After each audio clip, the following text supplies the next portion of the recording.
کے بارے میں آ کے جھگڑے گا اللہ سے کہ باری تعالیٰ یہ مجھ سے محبت کرتا تھا تو یہ جہنم کیسے جا سکتا ہے، دو سائبان کی طرح پڑھنے والوں پر سایہ کر کے چلیں گی یہ.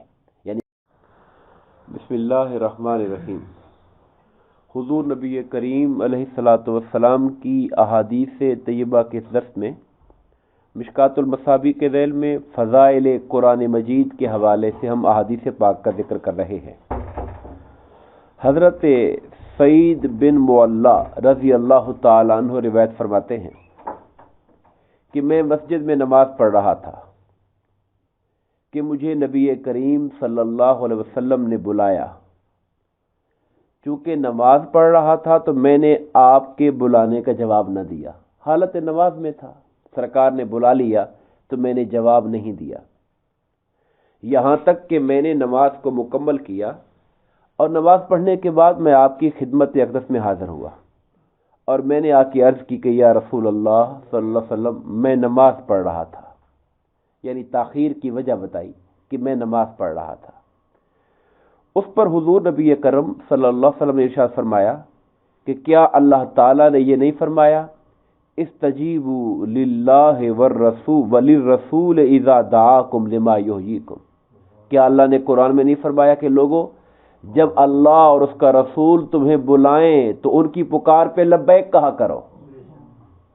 یعنی بھلے حالت نماز میں ہی کیوں نہیں تھے، جب رسول اللہ صلی اللہ علیہ وسلم کا بلاوا آ گیا تو نماز چھوڑ کر حضور کی پکار پہ لبیک کہہ کے جواب دینا تھا.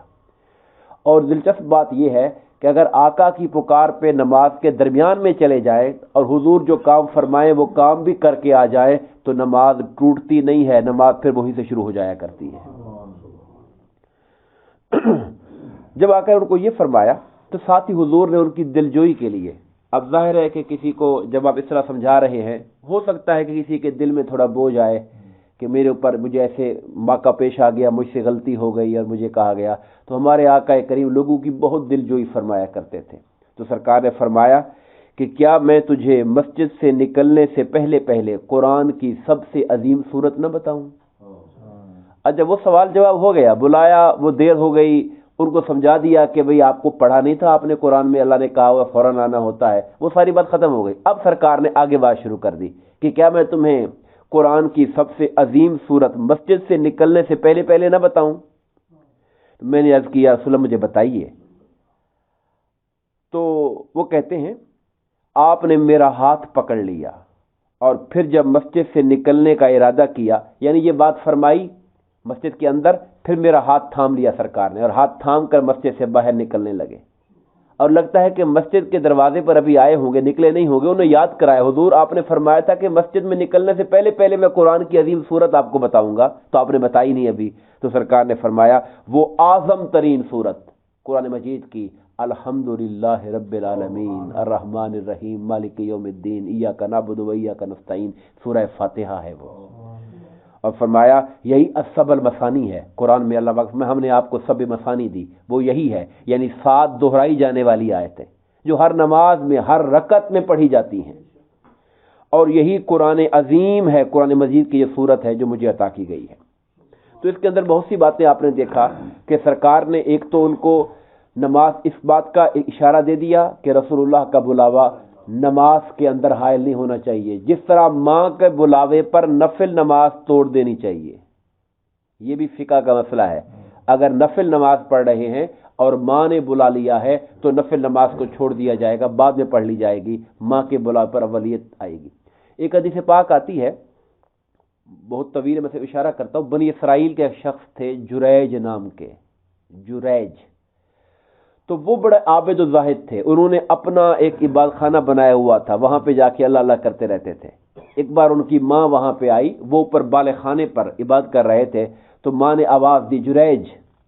اب نے دل میں سوچا ادھر اللہ کی عبادت ہے ادھر ماں کا بلاوا ہے، تو میں کیا کروں، مجھے اللہ کی عبادت کرتے رہنا چاہیے. اپنے دل سے انہوں نے یہ فیصلہ کیا. ماں نے 2-3 بار آواز دی، پھر ماں کا دل بہت دکھا کہ میں تیسری بار آواز دے رہی ہوں اور بار بار بلا رہی ہوں، جواب نہیں دے رہا مجھے یہ. تو انہوں نے پھر اس کے لیے اس کی خلاف ایک دعا کر دی اور کہہ دیا کہ تو اس وقت تک نہ مرے جب تک فحشہ عورتوں کا منہ نہ دیکھے.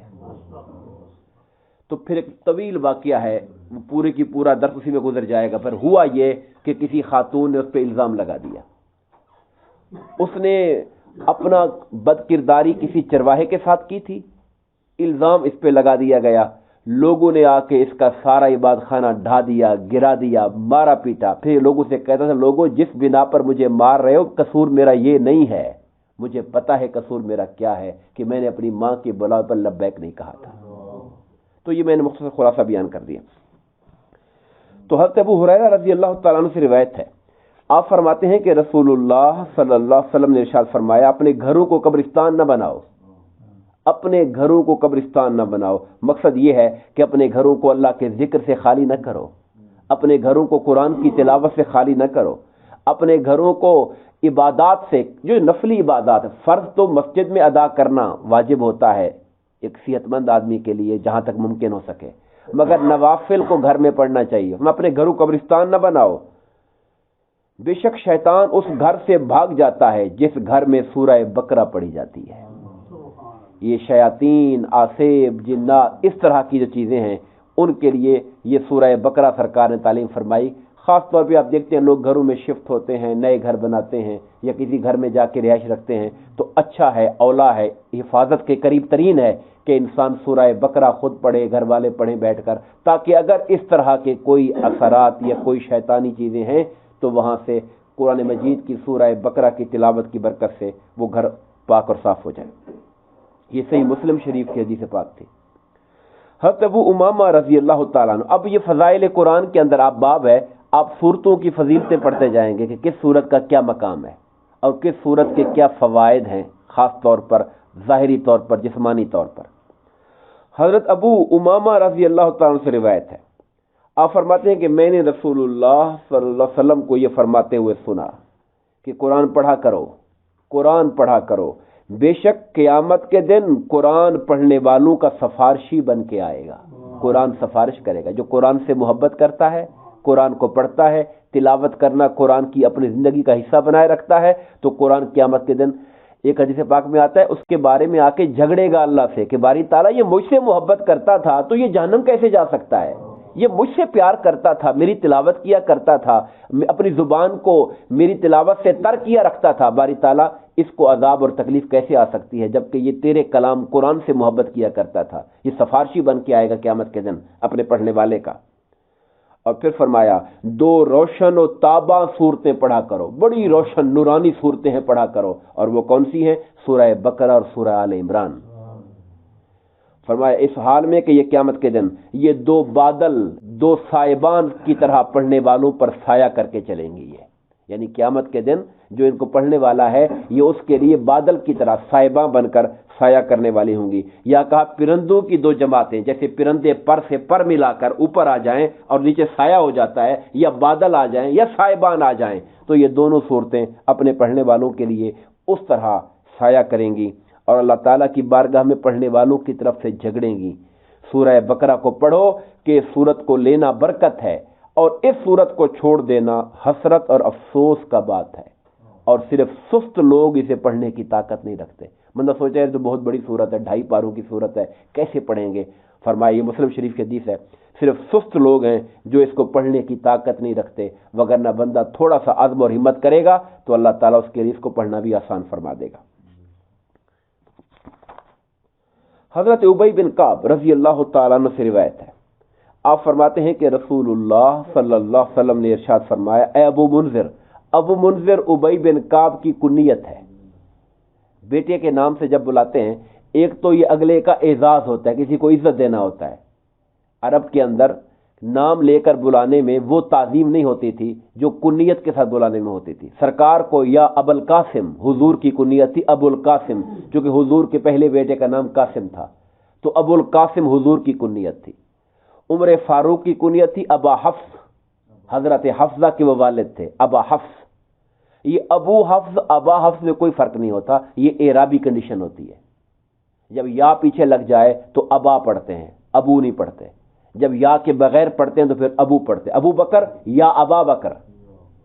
یہ میں فرق لوگ پریشان، یہ ابو شاید الگ چیز ہے، ابا الگ چیز ہے، ایک ہی چیز ہے، صرف اس کے اعراب کی حالت کا فرق ہوتا ہے۔